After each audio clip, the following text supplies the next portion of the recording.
my friends are heathens, take it slow. Wait for them to ask you who you know. Please don't make any sudden moves. You don't know the half of the abuse. All my friends are heathens, take it slow. Wait for them to ask you who you know. Please don't make any sudden moves. You don't know the half of the abuse. Welcome to the room of people who have rooms of people that they loved one day docked away. Just because we check the guns at the door doesn't mean our brains will change from hand grenades. You love another psychopath sitting next to you. You love another murderer sitting next to you. You think I'd get here sitting next to you. But after all I've said, please don't forget. All my friends are heathens, take it slow. Wait for them to ask you who you know. Please don't make any sudden moves. You don't know the half of the abuse. We don't deal with outsiders very well. They say newcomers have a certain smell. Yeah, trust issues not to mention. They say they can smell your intentions. You laughing on the freak show sitting next to you. You laugh some weird people sitting next to you. You think I did not get here sitting next to you. But after all I've said, please don't forget.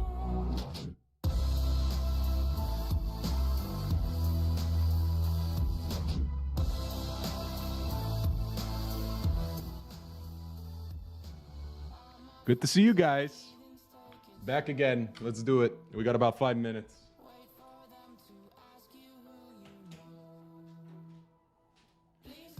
We're pressed on time. Good to see you guys. It's been a while. Last FOMC, if I'm not mistaken. So let's have some fun. We got a good one. Not much time to talk. I discussed a lot of my thoughts in our Discord this morning. So I'm pretty sure we're covered in that regard.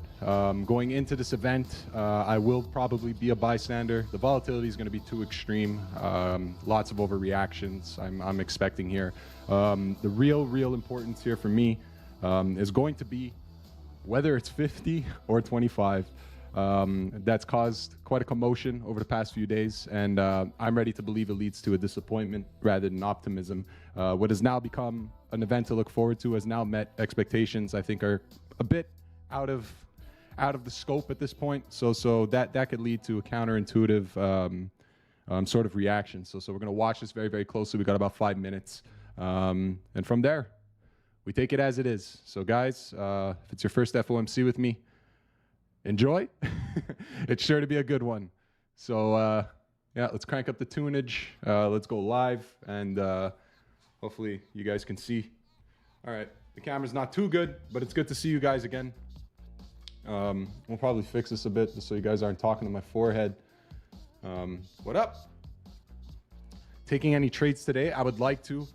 We got a lot of nice things I'm looking at. But of course, with FOMC, with a major turning point in the past few years, this could get a bit more than I'm willing to stomach. And for that reason, you know, almost 9 years in the business, if I don't feel confident about something, or if I'm, you know, second guessing myself, then you know, it's probably better to take that route instead. It's gonna get noisy. It's not like I don't have any reason to treat this differently. It's a big one, right? So let's take a look. But if we get a clear trend here, we have every reason and incentive to push in a certain direction. So please, if now's the time, I assume it's now. But with that being said, what up everybody? It's good to see you all again.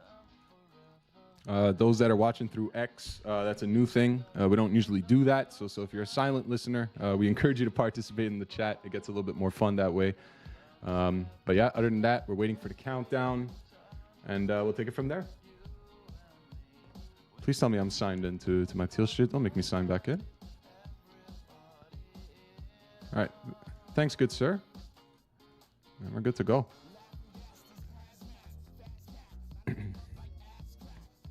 Damn, we even got Guru in here. It's a lot to get him out. Guru, how you doing? Hope the move in was smooth. We don't hear too much from you anymore. Hope everything's good.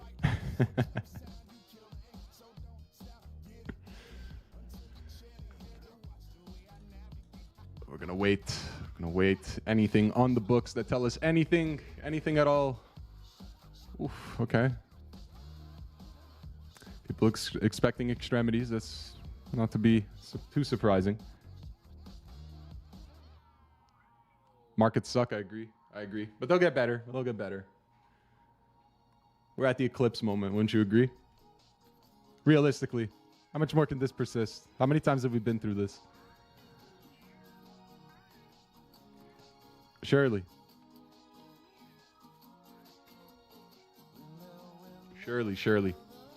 All right, 2 more minutes. This tape is about to go nuts. At least I would assume so. If it doesn't, that's going to really suck. It should, 30 seconds before the last minute, you should start to see this thing go nuts. Surely.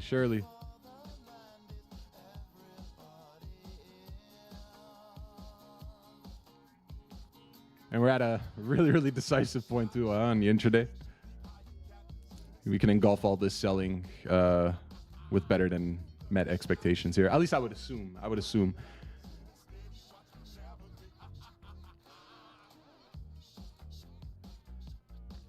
One more minute. All right, it's about to start going crazy.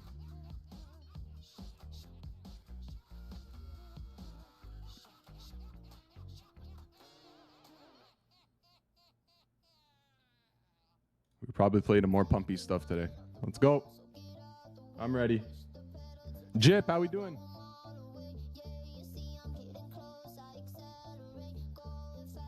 All right, give me my fucking release. Let's go. I'm gonna watch on my phone.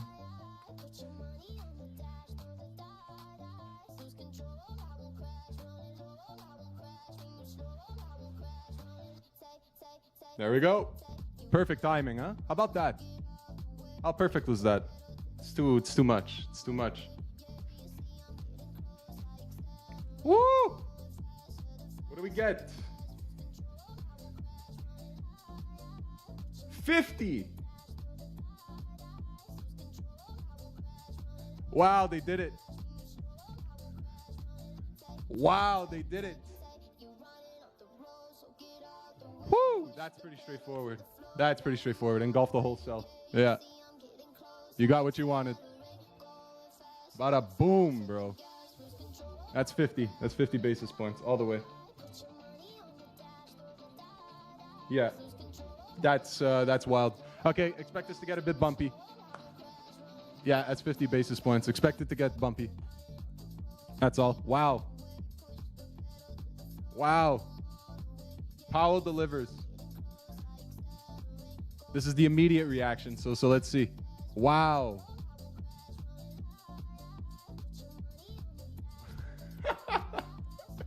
Welcome back, baby. Let's go. I just want movement. Please just give me movement. Hell yeah, what a move. Yeah, selling into the 25 basis point sphere, and we get the 50. Pretty much price in those hedges, yeah?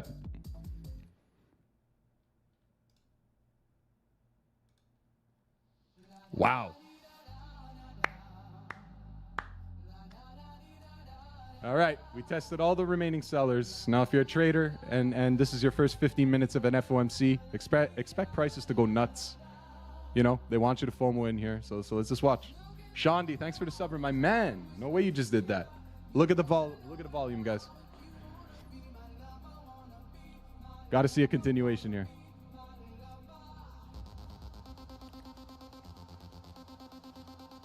Damn. We got to see that 50 basis points in real time. What a candle. So now, what matters the most moving forward is going to be Powell's comments, right? Because their decision to cut by 50, we're expecting to hear something different. We want to hear something that would give us more positivity, right? Because now I'm pretty much sure you got it. And what are we at now? If they reduce by 5.5, we're at 5. It's still fucking expensive to borrow. I'm not gonna lie to you. Like now that it all calms down, 5% to borrow is still fucking expensive, but at least they're on a fast track here. So let's see what the real sentiment is here. Incredible. My only assumption is the cheaper you make money, the more expensive Bitcoin becomes. It's a fairly straightforward thesis. But in the short-term interim, this is where it gets interesting, right? Let's see all the irrationality. Let's see all the lack of logic come out. Gorilla, I used to do these streams all the time. It's just the market, like anybody would squeeze me and the fun out of it, right?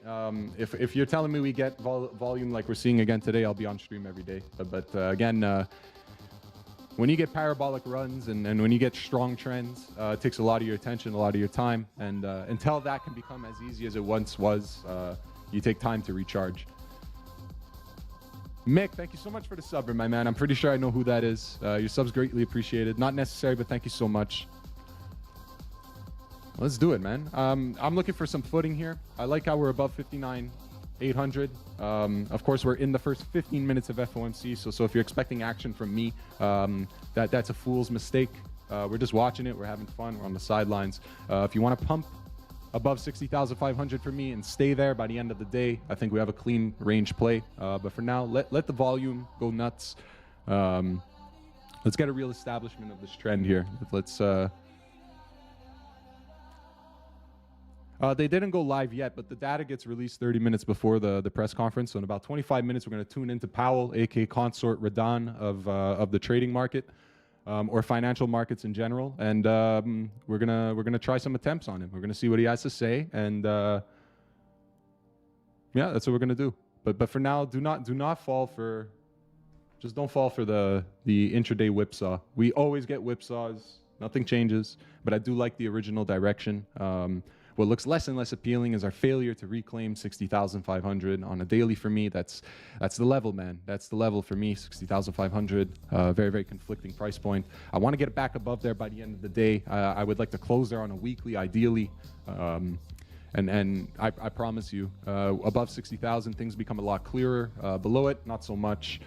But 60,000 to 70,000 can have an easy range play. And really, today's FOMC is how do we position ourselves for the incoming decreasing rates, knowing that this is now the pivotal moment in 3 years. So again, the focus is our strategic planning on the medium to long term at this point in time, and less so much on the intraday trading. You're gonna get chopped to bits. Let's see what happens. Fernando, it's nice to see you. Cheers from Mexico. Cheers from Canada. Market's heating up. Yeah, it's starting to get a bit noisy. Starting to get noisy. And it'll get really noisy if you make price discovery. Like, very noisy. Dollar Doctor, I wouldn't consider this a sell-off. If there's anybody that's been tested here, it's both sides, right? You had people speculating into the 50 rate cut, getting a bit ahead to the punch, maybe even speculating on 75. Reality started to set in a bit more. People started to come back to the, oh wait, what if it's 25? It's uncertain. And you see like that gets priced in, this gets priced in, and now the actual expectation, which is 50, which kind of follows, right? The same assumption before yesterday, or yesterday, right? So that's what it's becoming. So let's see what happens. More interestingly enough is that Bitcoin sits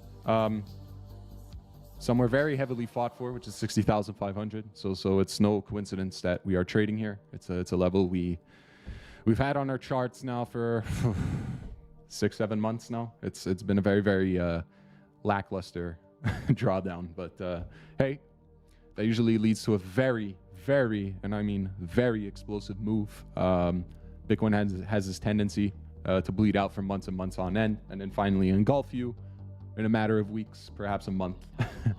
We've seen this time and time again in many of our drawdown periods. I don't even need to look too far, right? Any sort of channeling down PA has always been met with very, very violent and aggressive moves to the upside. This is not always the case, but more often than not, when we see a creaking to the upside, that's more something to be aware and cautious about. But usually whenever we bleed out in a direction like this, it's much more signs of absorption. So as boring as it is, in my eyes, totally healthy, right? Totally healthy. There's been less healthier signs in the past. So I like to think we're smooth sailing. So what's it looking like here? I want to take a look at some funding rates. Okay. Nobody really bid on this.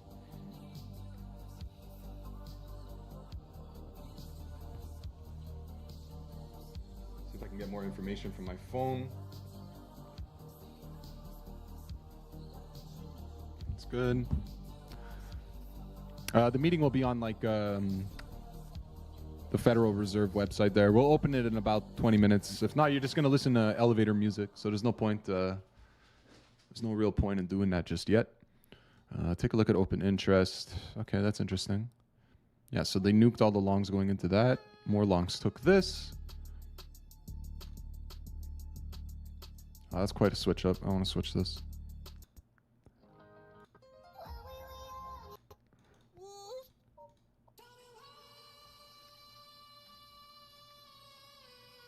All right. This makes more sense on a 50-minute time frame now. Tested the sellers in this area. What do I use for open interest chart? This is Coinalyze. You can use CoinGlass as well, so let me just bring you there. And I like to use this website as well. Very, very useful if you know what you're looking for. Where is my... where the fuck's my heat maps and shit? Why is it not here?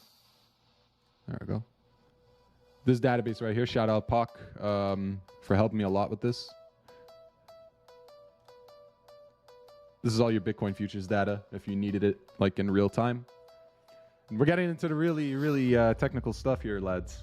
Like, again, this is the derivative side of things. If you're merely just a crypto investor, a Bitcoin speculator, you buy spot.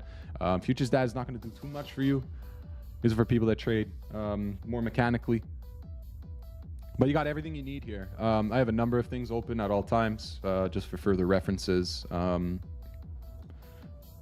But it really does come down to what's practical for you. For me, some old habits die hard. For example, I have all this in one part, but because I'm so familiar with other avenues, I don't use it as much as I should. But yeah, I got most of our activity. Got good volumes, decent volumes for trading. I mean, it's only going to pick up from here, but if any of you would be so kind to share the FOMC live stream link, that way I don't have to look for it.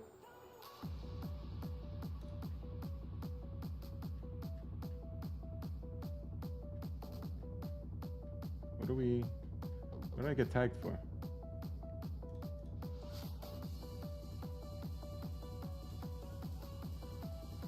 All right. Thank you, John. I appreciate you. Muchos appreciated. So we got that. Bitcoin dominance. Man, Jesus. Okay. Well. Safe to say I am, for one, shocked at this. I expected it to downturn by now. Lars, my plan was explained at the start of the stream, but now that we got a 50 basis point cut, in the long term, I don't see how US dollar getting cheaper means my asset is worth less in comparison to so. Maybe in the short term, unprecedented volatility, but that's nothing I can't stomach. So really, my thesis stays the same: is that price go up. Because if price went up during rising rates, why wouldn't it go up if it becomes cheaper and more in abundance? I think it's a fairly straightforward thesis. It's nothing technical. It's just straight up math.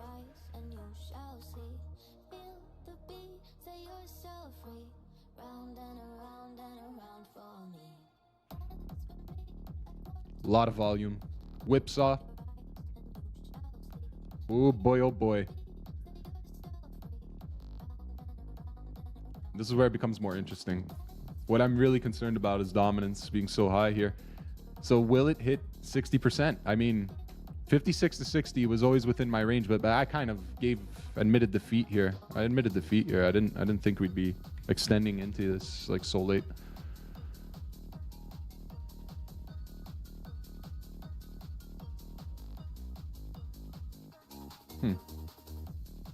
Yeah, like don't get me wrong, like 60 was like my max target, but like to actually like be going there is kind of fucked.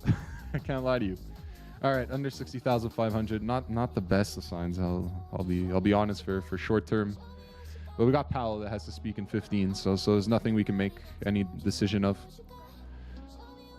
We could very easily just pop back above, consolidate in between this level, and find a new base, which gives us a range low play all the way back into 70K. This is what I'm looking for, right? Like, you either have the best hedge available to you here, and we roll over and die, or you have the reclaiming of a very significant area. It's picking your poison at this point. I think the best thing you can do in a situation like this is not have a net short setup, but more like a hedge setup, where if you're given the condition to take this trade again, you just kind of borrow a bit, right?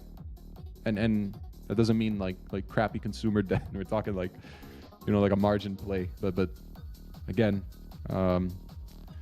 might be a bit too technical for if you're not too familiar with how we speak here.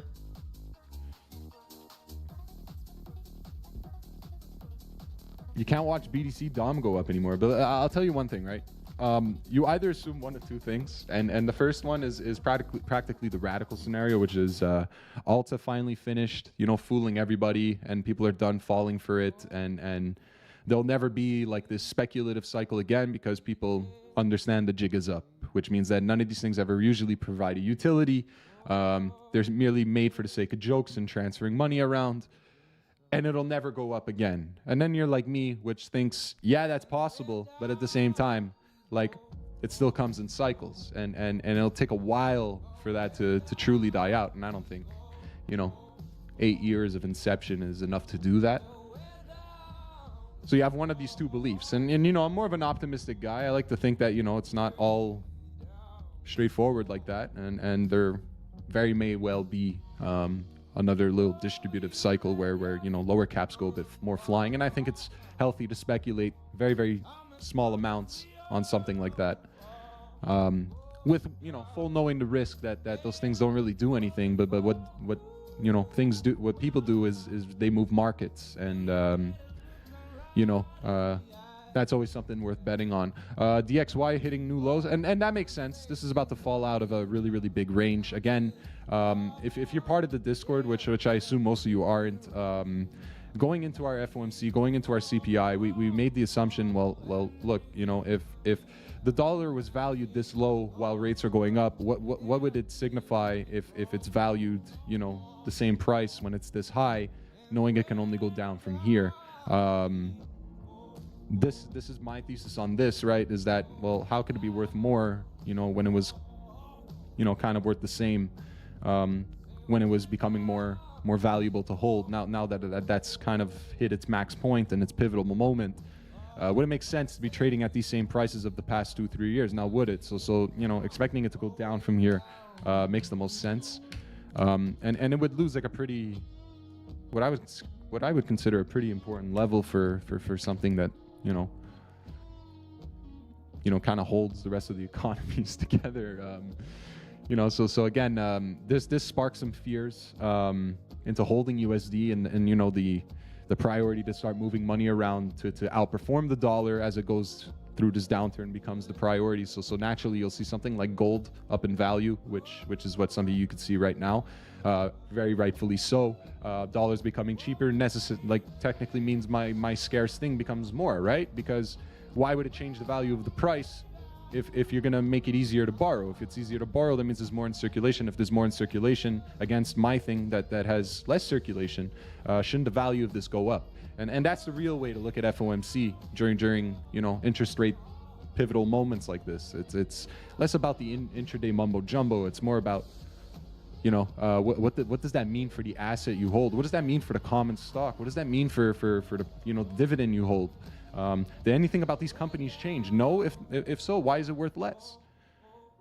So you try your best to assume what's the irrational response here, and what's the more strategic approach on the long-term side of things, and that's how you really want to look at it. And as you can see, gold's giving us the response we would expect, and you would expect BTC to give you more or less the same response, something that's mathematically backed and scarce in value, and when you compare it to literally the US dollar, there's realistically no reason why it doesn't go up more in the long term. If that doesn't make sense to anybody, I'm free to elaborate. We still got about 12 minutes until Powell talks, so we're just trying to fill the air here. Why would the speech be starting now? It starts at 2:30. There's no way. There's no way. There's no way. There's no way. Am I crazy? Hold on. Impossible. No, I'm listening to elevator music. Absolutely not.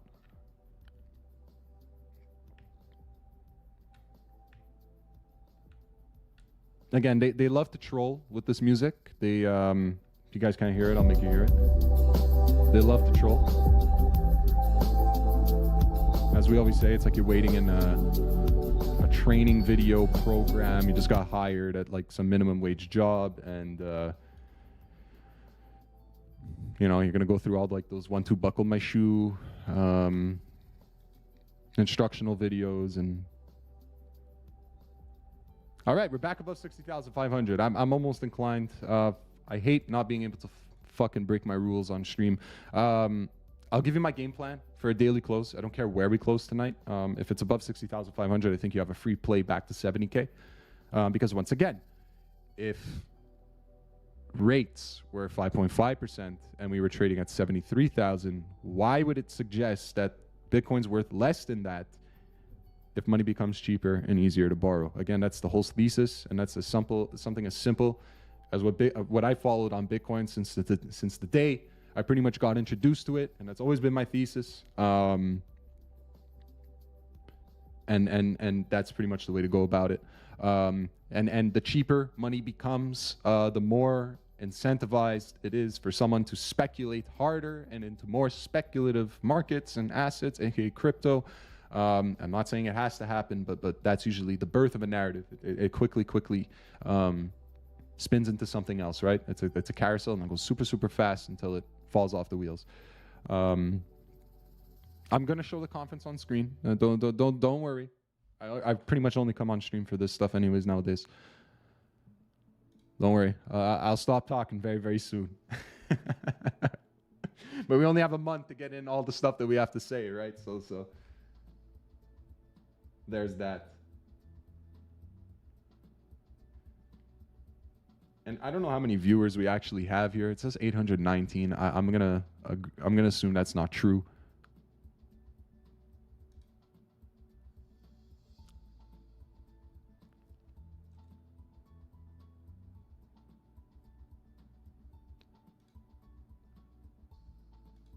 But we're gonna have to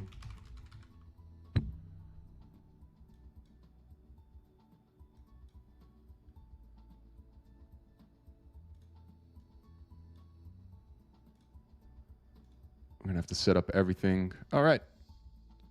And we are officially in the waiting lobby for Powell and his band of goons.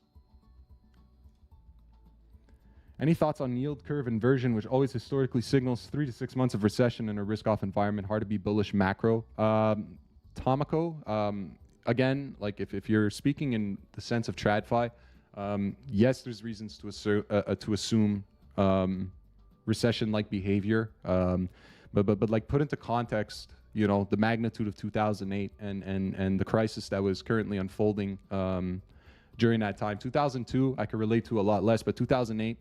The scenario was different. 2020, the scenario was different. Until I see a crisis of similar magnitude, I'm just going to assume this is just trying to repair the mistake of 2020, which I don't know if it was a mistake. I think it was they had no choice. But again, like there's some context to the lowering of rates this time around. And I'm not saying that like it's always different, but like this time it might be different. But no, I understand, and that's exactly why I emphasize the immediate short-term reaction, because if we look long enough on any recessional period, it's only served as an ideal buying opportunity for the long-term strategists. So again, I kind of elaborated on that for like the past 10 minutes. It's kind of the same. The short-term movements just help, you know, the short-term volatility and fears of something never being able to bounce back just leaves an opportunity for more poised, sophisticated, and accredited traders, or maybe even investors, I would say. The truth is, if there's no reason to assume anything is wrong with your company that you bought into, the profits, whatever it holds, the board, or anything that can, you know, give suggestion to the valuation of the company, then there's no reason to assume why it's worth less in US dollars. And that's just a fact. You would need to bet on a bit of unknown, and if like your unknown is something like war scare, war escalation, then I agree with you. It's the black swan that everybody could see coming, but nobody could see coming at the same time. So it requires a bit of you know, going against, you know, something so, you know, cataclysmic. But at the same time, it's like, you know, we had a 2020 scenario where a lot of people bet on that, and they were right. But the long term just turned into a really big opportunity for people.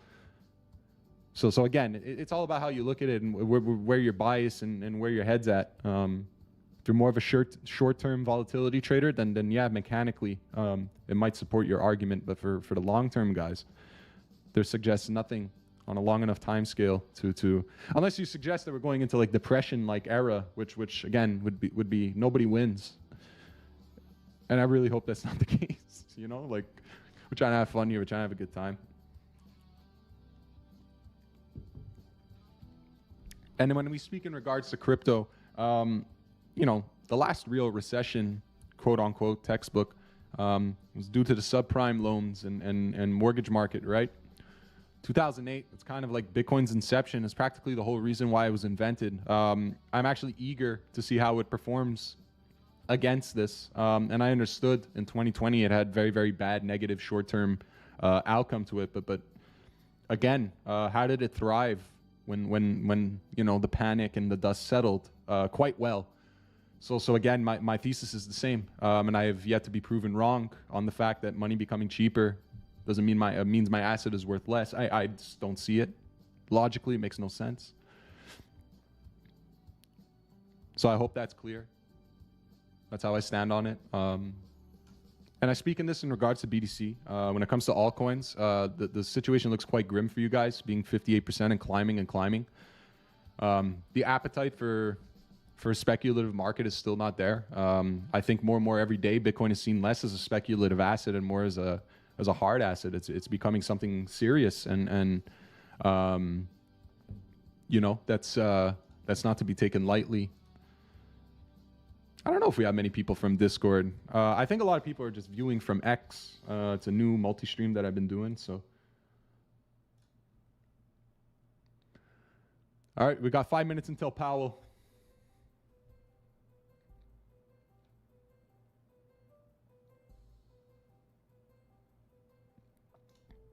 So what do you guys think? What do you guys think? You just hear me ramble on like fucking crazy. What's everybody else thinking here? I'm curious.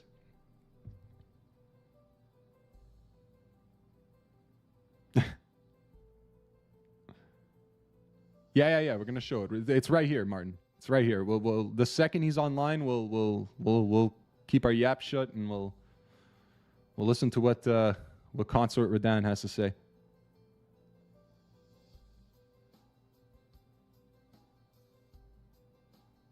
From a raw economy perspective, like logically, BTC is still a speculating asset. Absolutely, and I absolutely agree with you.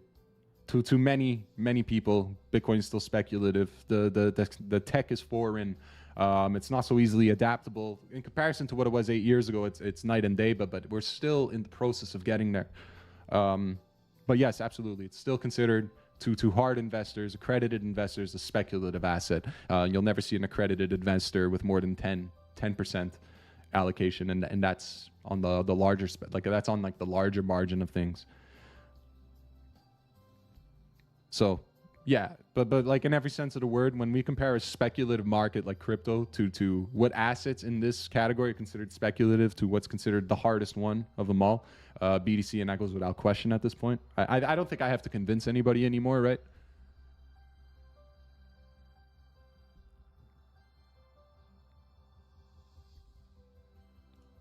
Like, I want you guys to have your fun. I want you guys to speculate and catch cycles for what they are, but I never want you guys to lose focus of the big picture. Bitcoin is and always will be the king.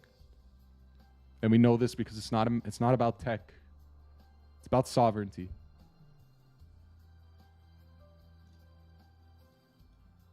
It has nothing to do with how fast it goes. It has nothing to do with how cheap it is. It has to do with the fact that it's yours.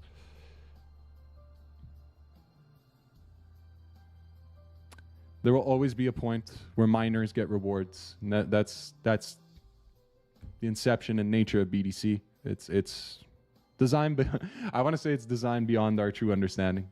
Like, we wouldn't know how good it is for us even if it hit us in the face like it is.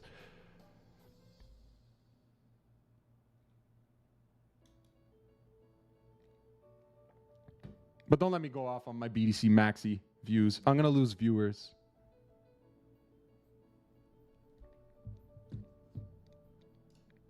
I just think if you're a sovereign individual and you believe in the privacy of transacting and the freedom to trust your own self in knowing what's best for you and your assets and the safeguarding and keeping like that, like you're playing a game of Rust, right?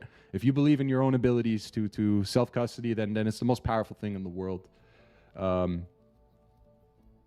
at the same time, you know, we've gone as a society, you know, to trust people to just handle our shit. So again, oh, there we go. Range broken. Actually, no, range is not broken. What am I doing here? Fucking 1-2 buckle my shoe TA over here. We still have these lows to take out. We can actually sweep into this and still look healthy. Healthy, you know what I'm trying to say? Like, this could take a lot longer than we thought. Like, it can wick into here, then come over here for weakness, and then break down. Like, I wanted to fucking catapult.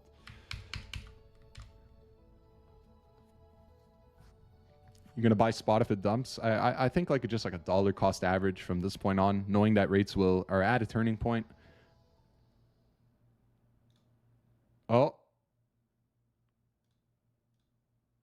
let's play the appropriate music for him before he comes on stage.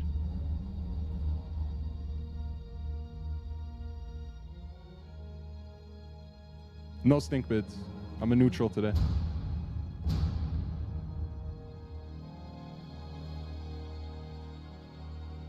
Come on, perfect timing, perfect timing.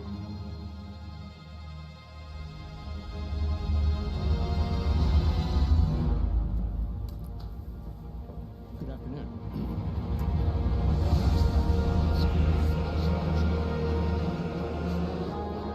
All right. Let's listen. For the benefit of the American people. Our economy is strong Can you guys overall hear? and has made significant progress toward our goals over the past 2 years. The labor market has cooled from its formerly overheated state. Inflation has eased substantially from a peak of 7% to an estimated 2.2% as of August. We're committed to maintaining our economy's strength by supporting maximum employment and returning inflation to our 2% goal.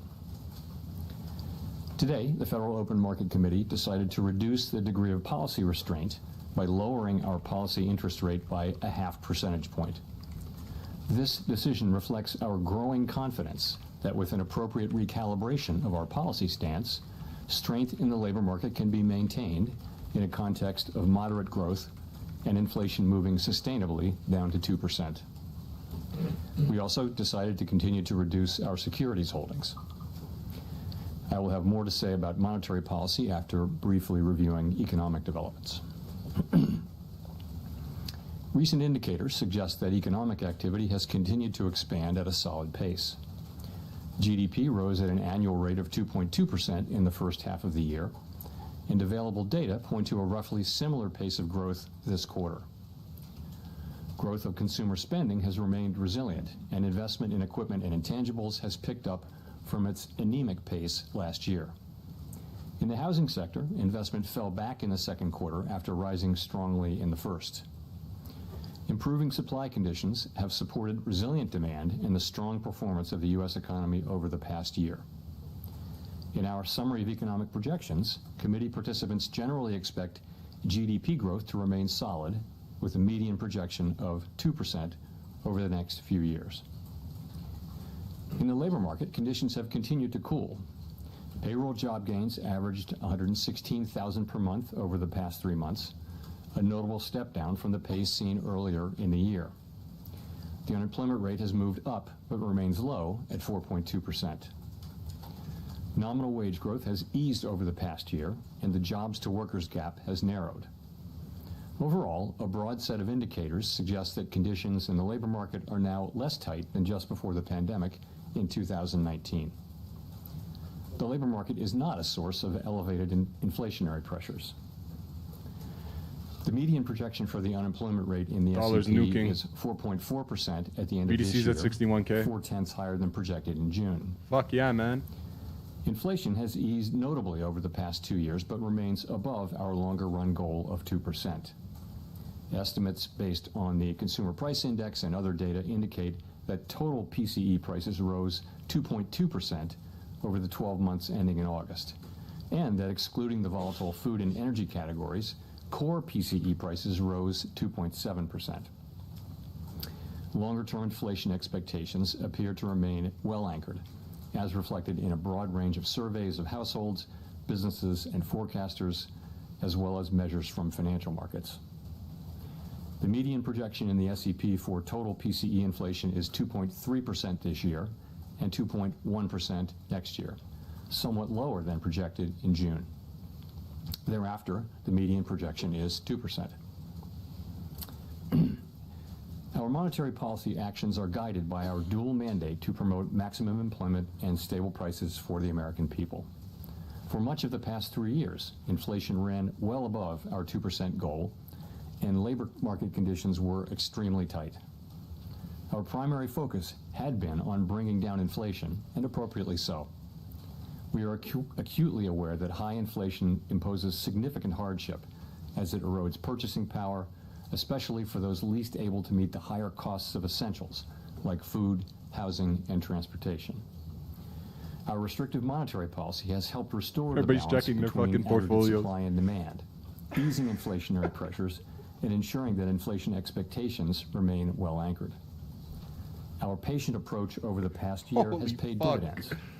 Inflation Vamos. is now much closer to our objective, and we have gained greater confidence that inflation is moving sustainably toward 2%.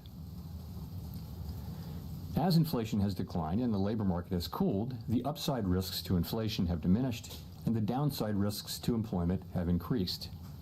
We now see the risks to achieving our employment and inflation goals as roughly in balance, and we are attentive to the risks to both sides of our dual mandate. In light of the progress on inflation and the balance of risks, at today's meeting, the committee decided to lower the target range for the federal funds rate by a half percentage point to 4.75% to 5%. This recalibration of our policy stance will help maintain the strength of the economy and the labor market, and will continue to enable further progress on inflation as we begin the process of moving toward a more neutral stance. We are not on any preset course. We will Interesting. continue to make our decisions meeting by meeting. So did you guys hear that? We know that reducing policy restraint too quickly could hinder progress on inflation. At the same time, reducing restraint too slowly could unduly weaken economic activity and employment. Month by month Considering basis. additional adjustments to the target range for the federal funds rate, the committee will carefully assess incoming data, the evolving outlook, and the balance of risks. In our SEP, FOMC participants wrote down their individual assessments of an appropriate path for the federal funds rate based on what each participant judges to be the most likely scenario going forward. If the economy evolves as expected, the median participant projects that the appropriate level of the federal funds rate will be 4.4% at the end of this year and 3.4% at the end of 2025. These median projections are lower than in June, consistent with the projections for lower inflation and higher unemployment, as well as the changed balance of risks. These projections, however, are not a committee plan or decision. As the economy evolves, monetary policy will adjust in order to best promote our maximum employment and price stability goals. If the economy remains solid and inflation persists, we can dial back policy restraint more slowly. If the labor market were to weaken unexpectedly or inflation were to fall more quickly than anticipated, we are prepared to respond. Policy is well positioned to deal with the risks and uncertainties that we face in pursuing both sides of our dual mandate. The Fed has been assigned two goals for monetary policy: maximum employment and stable prices. We remain committed to supporting maximum employment, bringing inflation back down to our 2% goal, and keeping longer-term inflation expectations well anchored. Our success in delivering on these goals matters to all Americans. We understand that our actions affect communities, families, and businesses across the country. Everything we do is in service to our public mission. We at the Fed will do everything we can to achieve our maximum employment and price stability goals. Thank you. I look forward to your questions. So just a quick note here. Probably one of the most dovish, I guess is the word people like to say. Just call it bullish. Probably one of the more optimistic meetings in like the past 3 years. And as we would expect, knowing we were going into rate cuts. The one thing that did catch me by surprise is the 50 basis points. I didn't expect that to happen.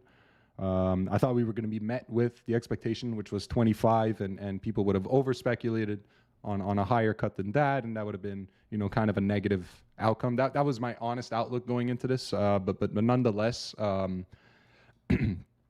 to see 50 and the way prices thus far responded seems to be in check. But as we know, as the first hour upon its release, and that's while Powell is still talking, he just finished talking, now he's answering questions. I mean, there's still a lot of time for this to play out, but really I think what I'm looking for here is above 60,500 by day's close. I think that makes the most sense. Let's see how the volume continues to go.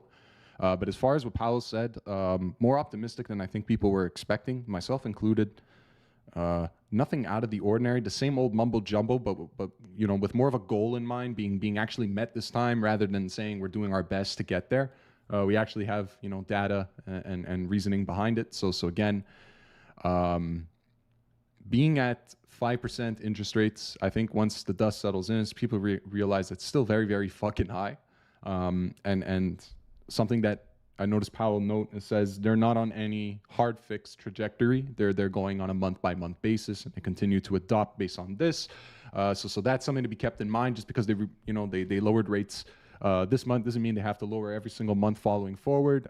They can actually stall and hold out like they did for the past 3 to 6 months, and that can become problematic as well. So again, take everything you can with a grain of salt here. Powell is operating on a month-by-month basis. So that once again, what's going to be important is your job openings, your unemployment, as he said. Job openings and to employment is one of their main concerns, right? So they will heavily consider this data, CPI as well. Of course, that helps us with our inflation understanding. So again. Every meeting moving forward is going to matter, especially since we're at a pivotal moment where we either stall or go down.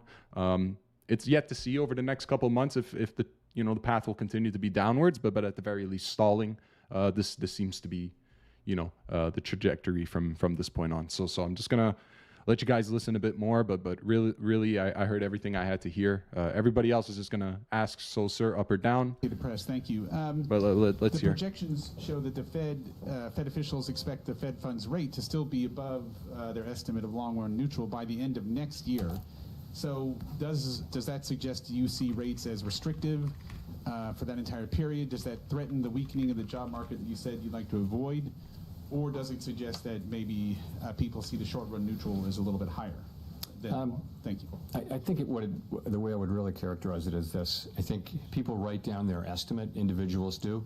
I think every single person on the committee, if you ask them what's your level of certainty around that, and they would say there's a wide range where that could fall. So I think we don't know. There are model-based approaches and empirically based approaches that estimate what the neutral rate will be at any given time. but realistically, we know it by its works.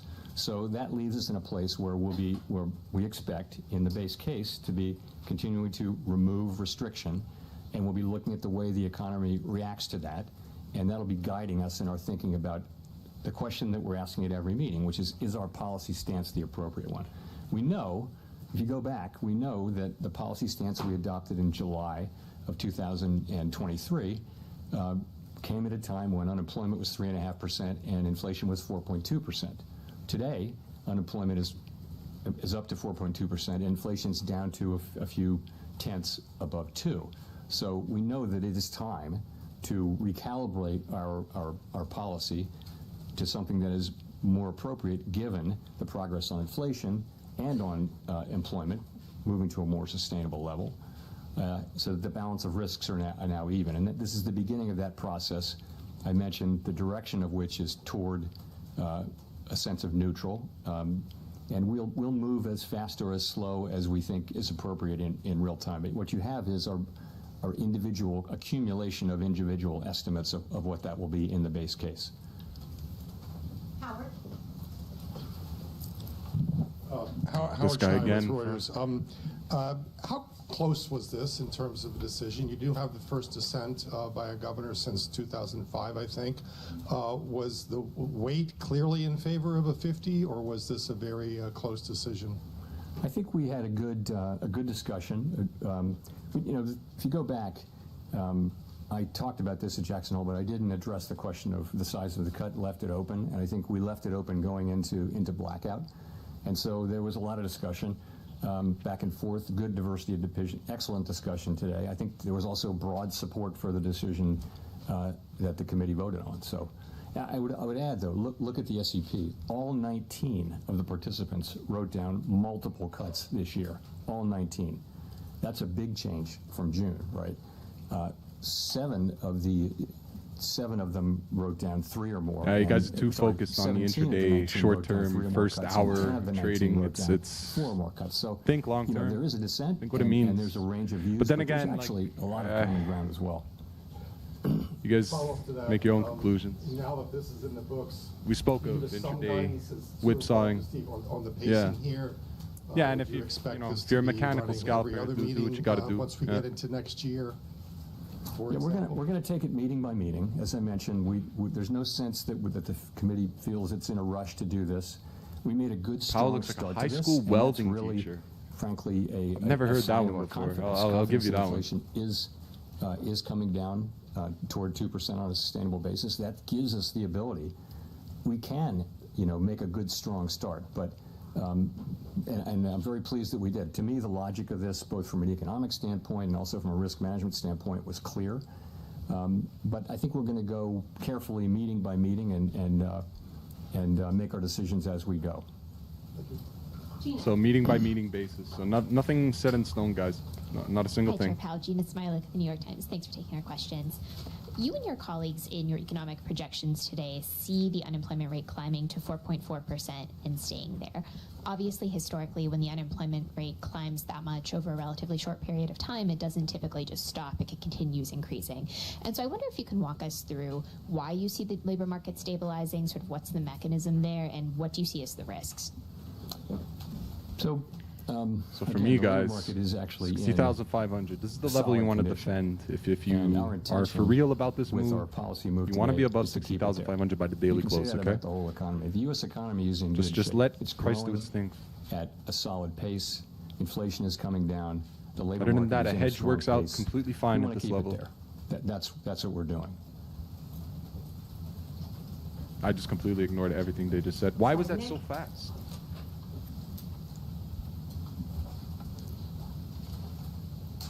Nick Oh, John not Ross, this Wall guy. Street Journal. Chair Powell, does today's action constitute a catch-up in action given recent substantial revisions to the employment data? Or is this larger than typical rate cut a function of the elevated nominal level of the policy rate such that an accelerated cadence could be expected to continue? Okay. Multiple questions there, but so I would say we don't think we're behind. We do not think we're behind. We think this is timely, but I think you can take this as a sign of our commitment not to get behind. So it's a strong move. Sorry, your other question was? Well, is this about what happened in the employment data between this meeting and the last meeting, or is this about the level of the funds rate, the high nominal level of the funds rate relative to what might be expected if you're trying to maintain equilibrium? So I think it's This guy's about, got crazy eyes. we come into this with a policy position that was put in VinFaction was place, as 50 you know, basis points. I mentioned in Shocking, July really. of 2023, which was a time of high inflation and very low unemployment.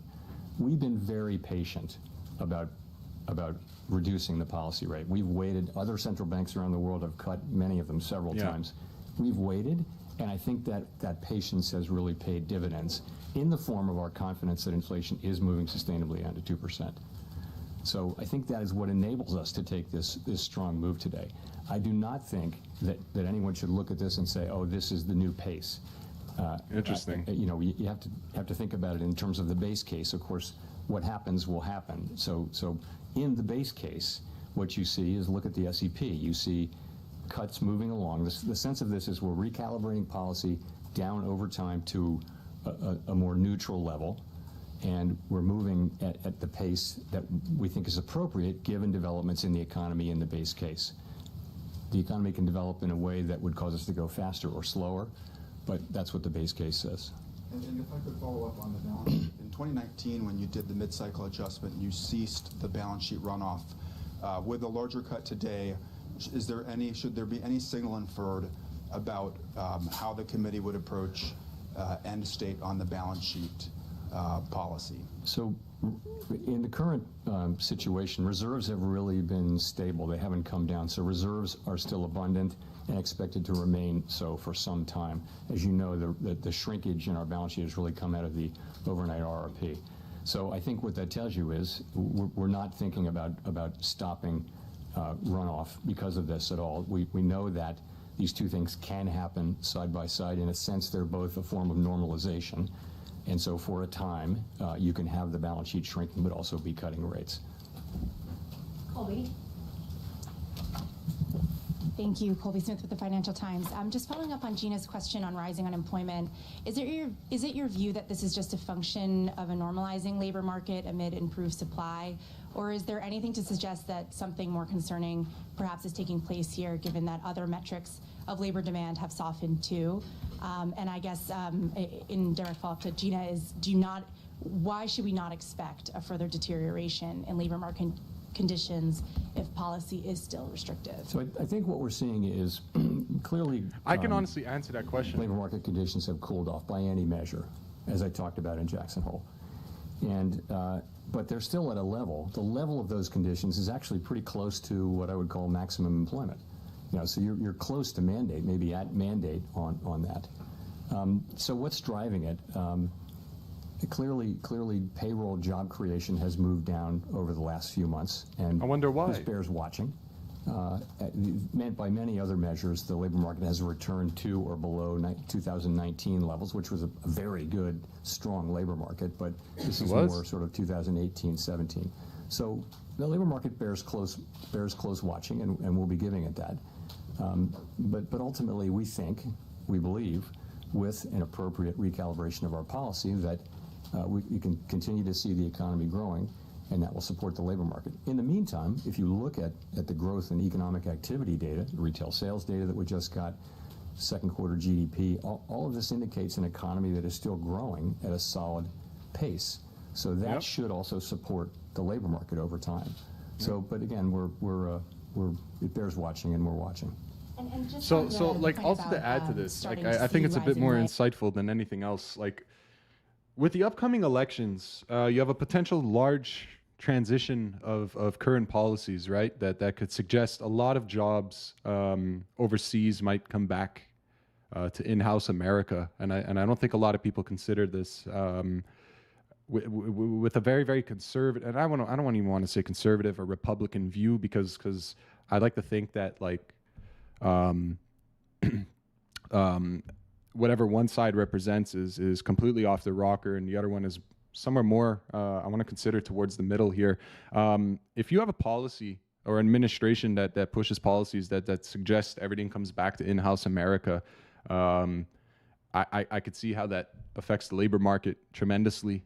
So that's another factor I don't think a lot of people might be considering, just because we don't know yet, but probably a bit of game theory ahead of time, that if you get a specific administration in November, it'll definitely and positively, I should say, affect the economy of the United States, and that really does matter, right? This election's quite a big one, so just something to throw out there to further theorize, the later game plan.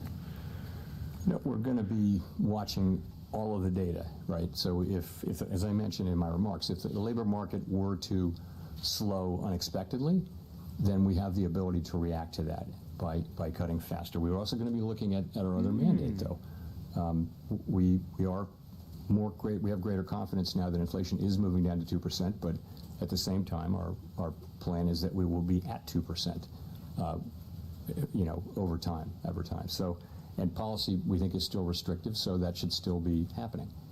I'm just curious as to how sensitive you'll be to the labor market, since you forecast we are going to see higher unemployment and it is going to take a significant amount of money. Like Monkey Pleb, there's like this is the thing though, like real life situation and actual markets are completely non-reflective of themselves. Like what is said and how it actually appears on the surface are two different things. And I think that's a very, very important thing to learn about markets from the very get-go, is that the reality doesn't always meet the prices or reflect what people think in the markets. Truth is markets are terrible in terms of efficiency at pricing in real life situations or what the actual consensus might be. And that's very, very important when you're trying to think outside the box, right? Hi, Chair Powell. Rachel Siegel from the Washington Post. Thanks for taking our questions.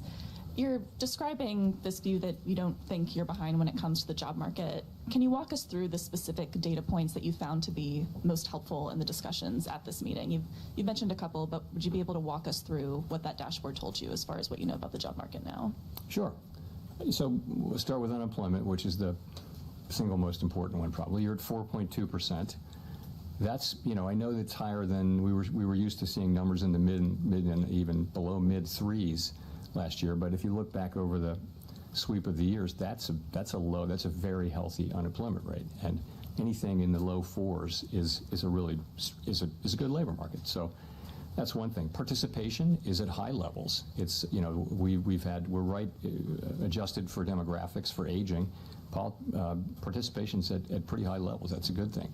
Wages are still a bit above what would be, their wage increases rather, are still just a bit above where they would be over the very longer term to be consistent with 2% inflation, but they're very much coming down to what that sustainable level is, so we feel good about that.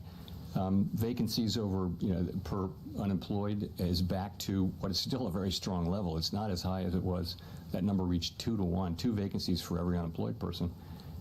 As measured, it's now below around 1, but that's still a very good number, I would say. Quits have come back down to normal levels. I mean, that could go on and on. There are many employment indicators. What do they say? They say this is still a solid labor market. The question isn't the level. The question is that there has been change particularly over the last few months, and so what we say is as the risks, the upside risks to inflation have really come down, the downside risks to employment have increased. And because we have been patient and held our fire on cutting while inflation has come down, I think we're now in a very good position to manage the risks to both of our goals. And what do you expect to learn between now and November that will help inform the scale of the cut at the next meeting? More data, the usual. Don't look for anything else. We'll see another labor report. We'll see another jobs report. I think we get a second jobs report on the day of the meeting, I think. On the Friday before the meeting. And inflation data. We'll get all this data. We'll be watching. It's always a question of look at the incoming data and ask what are the implications of that data for the evolving outlook and the balance of risks, and then go through our process and think what's the right thing to do. Okay, we're going in circles here. So guys, I think that covers it for this FOMC. Again, I think I've covered everything.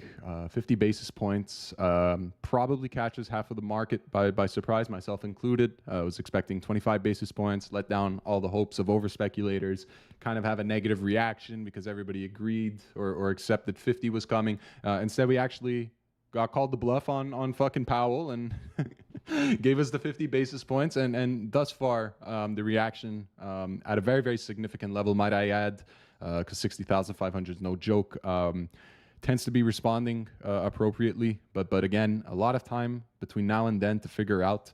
Again, I don't see how lowering rates equates to a bad outcome for BDC on a medium to long-term basis. On a short-term basis, this might cause a bit of irrationality, incredible amounts of volatility, as we could see in comparison just leading up to the event and upon event announcement today. Volume has definitely kicked in. Changes in open interest have definitely arrived. But overall, I don't understand, long-term how rates being more expensive and trading at 70K could make sense with the prices we currently trade at. It just doesn't add up to me on a long enough time frame. So right then and there, I want to say that although people might have recession fears, we got a lot of positivity from Powell in terms of what you would suggest bring recession-like environments. So then again, what we're being told and what the numbers could suggest, and even the real life situation out there, may not be reflective whatsoever to charts and prices and how they move. So that you keep in mind. You go with what you're given, and in this case, 50 basis points for a speculative asset that looks to outperform or contest the dollar. To me, it becomes a no-brainer. People are going to be looking for other speculations. And we could see this correlation with gold pretty much directly. Maybe not anymore, but the original response to gold. So again, I like to think that this was more of a positive. It depends how you look at it. For speculators, any sort of tipping point or turning point is positive because of the movement you're given. And that being said, I think this is a fun FOMC. I'm not going to lie to you. I would have liked it to move more, but at least we got some volume. The real thing I'm looking for is how price responds over the next couple of weeks, maybe even going into the last couple of weeks of September. I think that really matters to us. So that's what we're going to be looking for. I witnessed today. As a sideliner, as a speculator, I don't like trading huge volumes like this, especially when it's at a pivotal moment, a turning point. The expectation could be missed, and as you see, I did miss.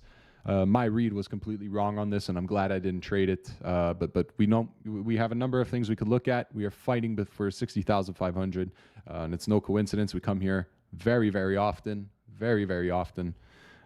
This is where I'm looking to base my next swing idea. So for now, you stay hedged until you can close above on a daily, maybe even a weekly, and that'll give you the room you need to suggest a move into the 70K or higher, just because it's a range play and I'm going to treat it as such. But below that, I just respect the downtrend until it no longer works. And yeah, that's it.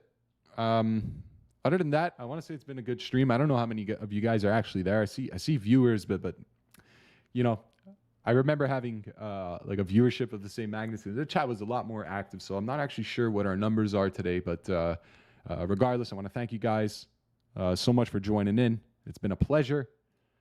I had a lot of fun, and if the market continues to give us movements like this, then I see it more worthwhile, I guess, to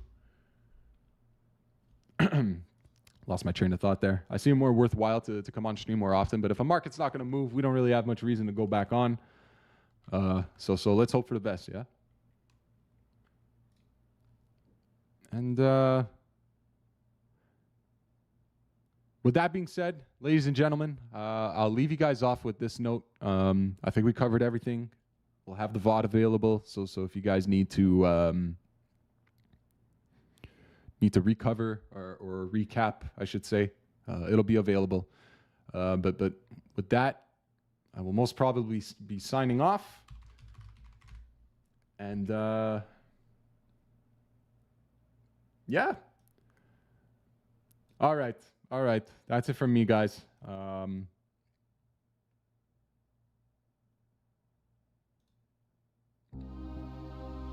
Take it easy, guys.